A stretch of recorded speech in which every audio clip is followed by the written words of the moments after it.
Good morning and welcome to my Cloffice. This morning, I want to talk to you about the battle of hope versus faith. Da da da! Do you know, I am finding so often that people are mistaking hope, or they're mistaking faith for hope. And they're saying, I have faith for this and I have faith that God's going to do this. But really, it's their hope that God will do this. And then what happens is it doesn't happen. What they hoped for and they thought they had faith for, it didn't happen that way. So then they get disillusioned and disappointed with God, where God didn't tell them he was going to do that.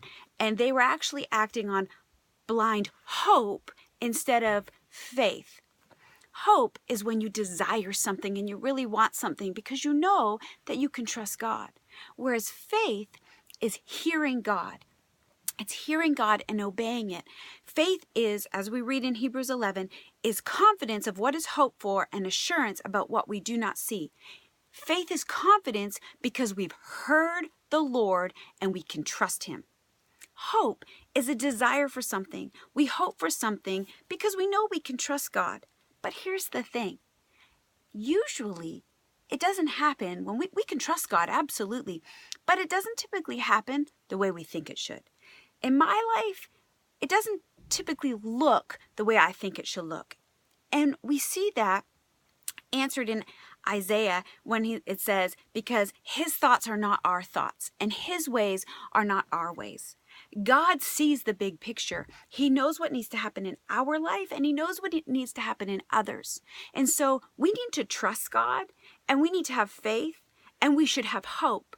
But when we have hope in something, we can't mistake that for faith because we will find ourselves disappointed and then disillusioned with what faith actually looks like. Faith is a journey, and so we can't mistake hope for faith and get disillusioned.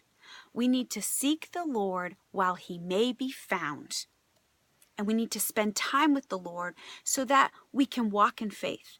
We spend time with the Lord so that we begin to hear his voice and hear and recognize that's the voice of the Lord. And now I need to act on it.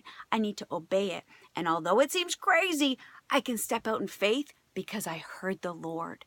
It's very different than hoping for something and trusting God with the outcome. So, my friends, I encourage you today, spend time with the Lord so that you can hear and recognize his voice, so that you can move forward on your faith journey. Have a fantastic day, and God bless.